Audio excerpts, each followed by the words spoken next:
kocokan telur. Nah, seperti ini, dan kita siap untuk memasaknya ya. Kita siap masak ya teman-teman. Panaskan minyak secukupnya. Setelah minyak panas, lalu ini ya, masukkan tempe yang sudah dicelupin ke telur tadi, masukkan satu persatu.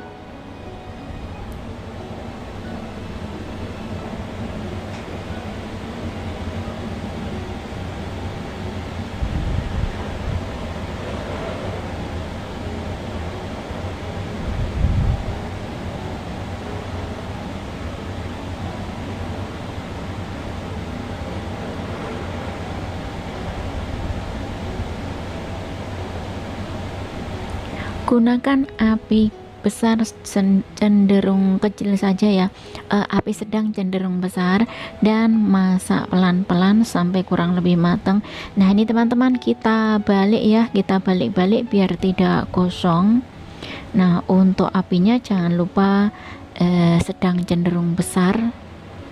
Dan untuk minyaknya gunakan minyak yang lebih ya teman-teman, kalau mau hasilnya bagus minyaknya kelem, nah itu akan bagus banget.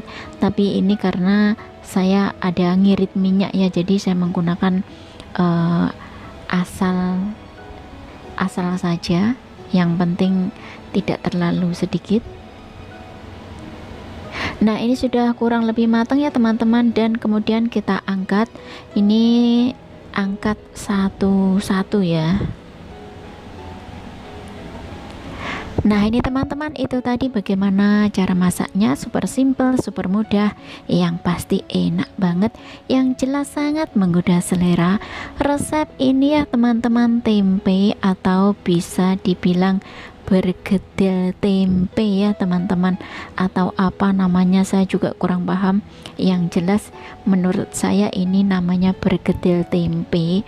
Nah, ini enak banget untuk bumbunya. Bagi teman-teman yang mau menambahkan kaldu bubuk atau penyedap rasa, atau mungkin kurang asin ya, silahkan ditambahkan garam.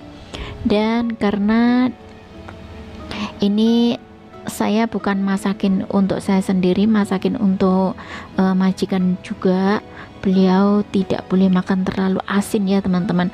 Maka setiap saya masak itu saya kasih bumbunya itu sedikit-sedikit. Dan untuk teman-teman silahkan disesuaikan saja. Nah, resep ini tentunya disukai keluarga dan anak-anak karena cocok untuk lauk makan nasi, lauk makan mie, digado seperti ini pun juga nikmat banget. Dan resep ini pastinya untuk bahan mudah didapat, harga juga terjangkau, murah meriah pastinya. Dan resep ini tentunya bisa ditambahin daging ya teman-teman, boleh daging ayam, daging sapi, ataupun daging ikan. Nah, bagi teman-teman yang penasaran bagaimana rasanya, silakan dicoba resepnya ya teman-teman. Semoga bermanfaat. Terima kasih yang sudah menyimak. Selamat mencoba dan selamat makan. Ketemu lagi di video berikutnya. Jangan lupa share ya. Terima kasih.